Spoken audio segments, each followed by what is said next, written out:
Welcome to the Wonder Garden channel. While taking a walk, I happened to find a clump of Cattleya orchids that had been discarded beside a garbage area. After taking a closer look, I noticed that almost the entire root system had been damaged and dried out from rot. That was probably the reason why the previous owner decided to throw it away without hesitation. For many people, this might seem like an orchid that is beyond saving. However, with my many years of experience growing and recovering orchids, I know that as long as the pseudobulbs remain healthy, the plant still has a chance to recover. Therefore, today I will bring this orchid clump home and show you step by step how to revive it. What makes this method special is that we do not need expensive chemicals or complicated equipment. With only a few simple ingredients that are easy to find and available in most kitchens, you can help the plant recover, develop a new root system, and regain its vitality. If applied correctly, after a period of care, the plant will grow vigorously, produce many new shoots, and bloom with beautiful flowers, just like the orchids sold in garden centers. Let us begin. To replant this orchid clump, I will first remove all roots that are damaged, rotten, or completely dried out, leaving only the healthy green tissue and pseudobulbs. You should use clean or sterilized scissors for this step to ensure clean cuts and reduce the risk of infection. Removing damaged parts prevents the plant from wasting nutrients on tissues that can no longer recover and reduces the risk of fungal diseases spreading to healthy sections.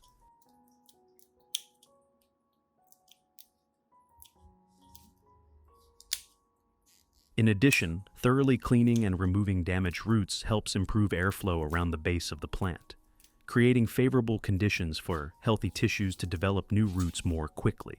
Once replanted in a clean, growing medium, the orchid can focus its energy on recovery and growth, rather than expending resources to combat lingering pathogens. Furthermore, removing old, weakened roots and damaged tissue helps reduce the risk of rot after repotting, especially during the period when the plant has not yet developed a complete root system. This significantly increases the plant's chances of survival, encourages early root development, promotes stable recovery, and lays the foundation for the emergence of new shoots and healthy vegetative growth.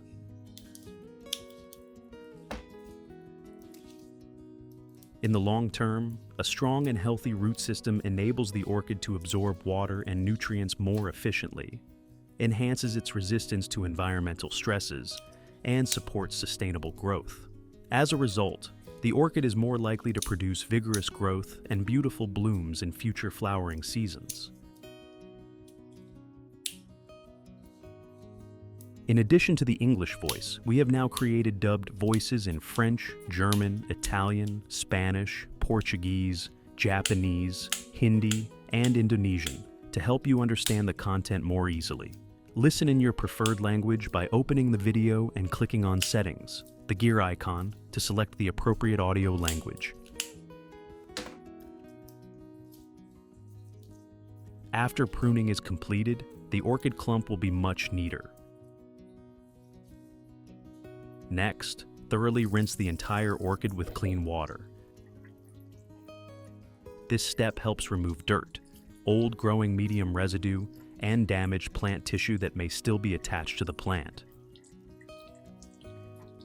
At the same time, washing allows us to inspect the actual condition of the orchid more clearly before proceeding with the next treatment steps. Which country are you watching this video from? It's wonderful that we can connect with each other from all over the world. If you haven't subscribed to the channel yet, please hit the subscribe button to support me and not miss any orchid care tips.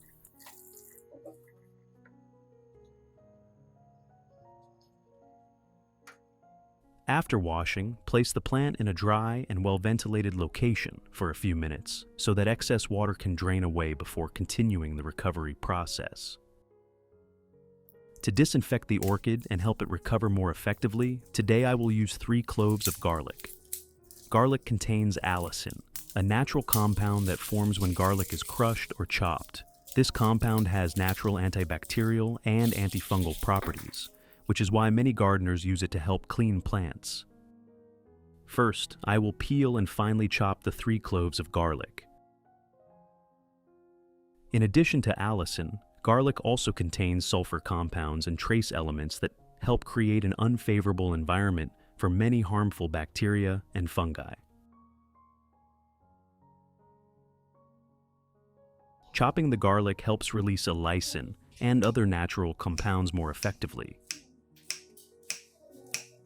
In addition, chopping the garlic into small pieces increases its surface area in contact with the water, allowing the nutrients to be extracted more quickly and evenly.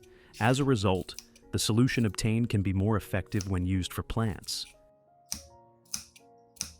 You should slice the garlic into thin pieces or cut it into moderately small chunks. There is no need to crush it completely. This method helps release the beneficial compounds efficiently while also minimizing the loss of some of the garlic's natural essential oils. After chopping, I will place all of the garlic into a clean glass cup.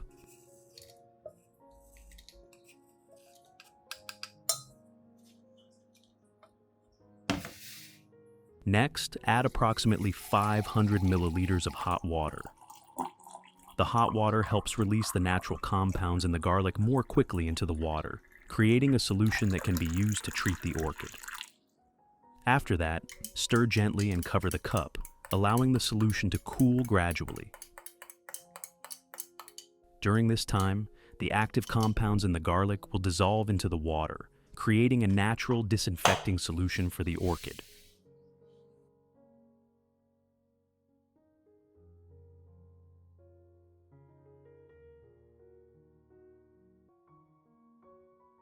After approximately 3 hours, when the garlic solution has cooled completely, I will strain out all of the garlic residue and keep only the liquid containing the extracted natural compounds and nutrients.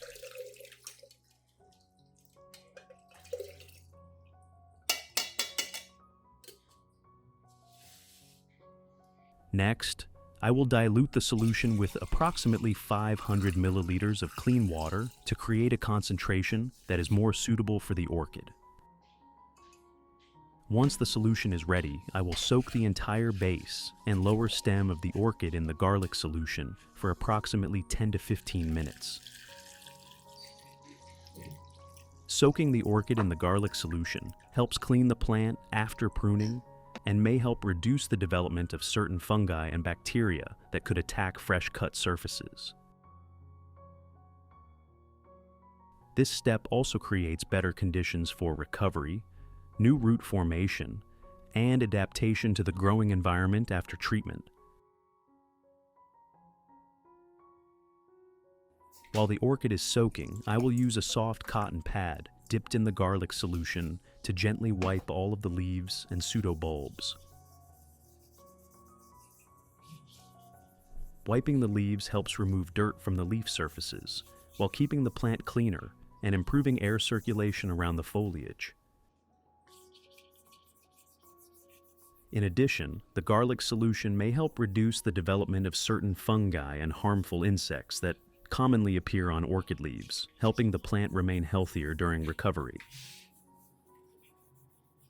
If you want to learn the secret to caring for Phalaenopsis orchids, make sure to watch this video carefully until the end. Your orchids will become strong, grow new roots, and bloom vibrantly all year round.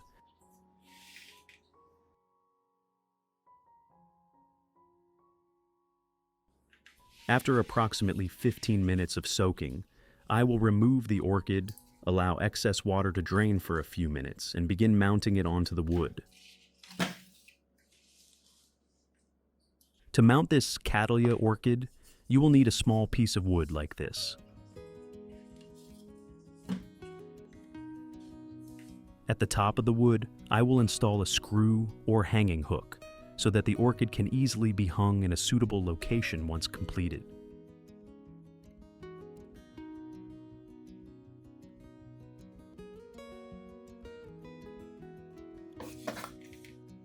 You will also need several soft ties to secure the orchid to the wood during the initial stage. First, place a thin layer of moss on the surface of the wood. This layer of moss helps maintain gentle moisture around the root zone and creates favorable conditions for the orchid to adapt during the early stages after mounting.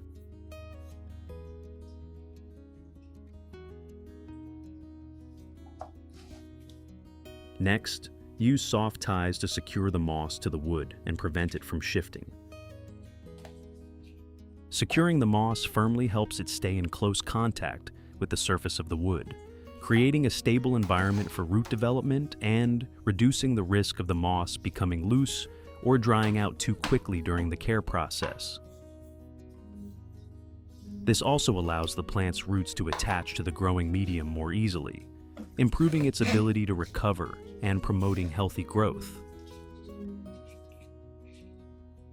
Then place the orchid clump on top of the moss and adjust its position so that the plant is balanced and has enough space for future shoot development. Finally, use soft ties to secure the orchid firmly to the wood.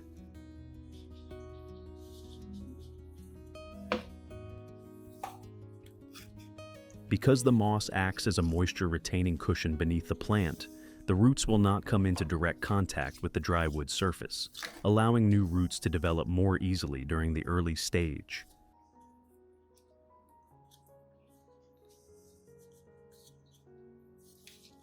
Once the plant begins producing new roots, those roots will naturally seek areas with suitable moisture levels and attach themselves to the moss and wood, helping the orchid become increasingly stable and securely attached over time.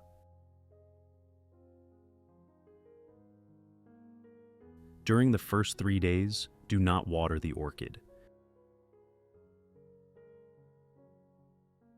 Instead, hang the plant in a cool and well-ventilated location away from direct sunlight.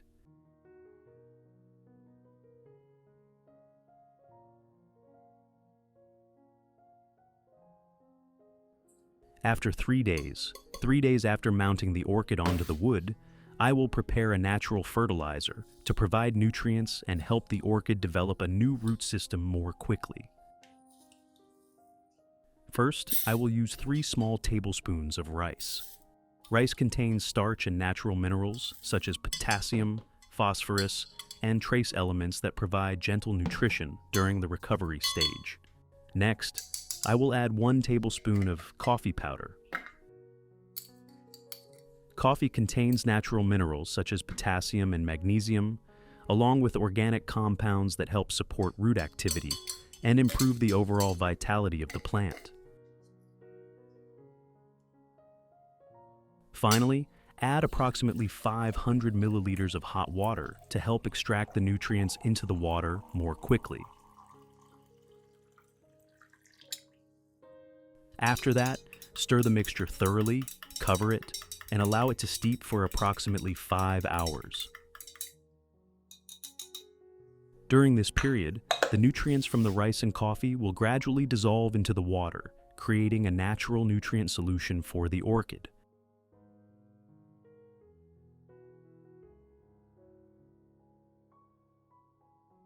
After 5 hours, strain out all of the residue and keep only the nutrient-rich liquid.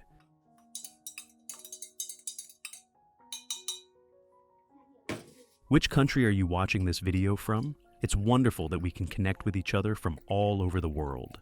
If you haven't subscribed to the channel yet, please hit the subscribe button to support me and not miss any orchid care tips. Next, dilute the solution with approximately 500 milliliters of clean water before use. Method 1. Root watering. Pour the solution into a watering container and gently water around the base of the orchid and the moss surrounding the roots.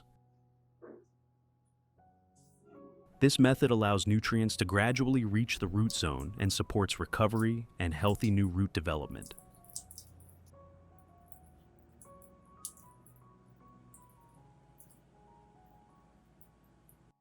Method 2.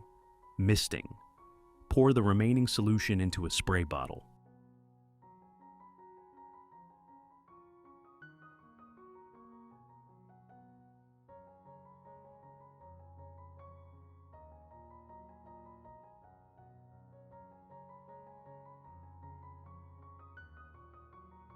Then spray evenly over the pseudobulbs, leaves, and the area around the orchid clump. The fine mist helps the orchid absorb moisture more effectively while providing gentle nutrition during the stage when new roots are developing.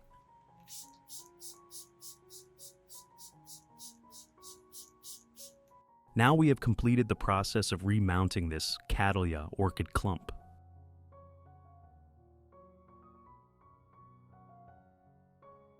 With proper care and moisture management, the orchid will soon develop new roots and grow more vigorously. Let us take a look at the beautiful flowers in my garden, all of which are cared for using simple yet effective organic methods and fertilizers.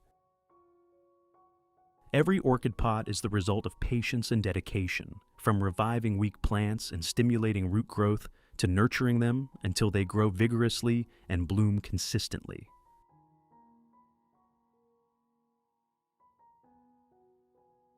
What do you think about this method of growing and recovering orchids? When applied correctly, even a plant that appears ready to be discarded can become healthy, green, and capable of blooming again. If you found this video helpful, do not forget to like, subscribe to the Wonder Garden channel, and share this video to support the channel. Thank you for watching, and I will see you again in the next video.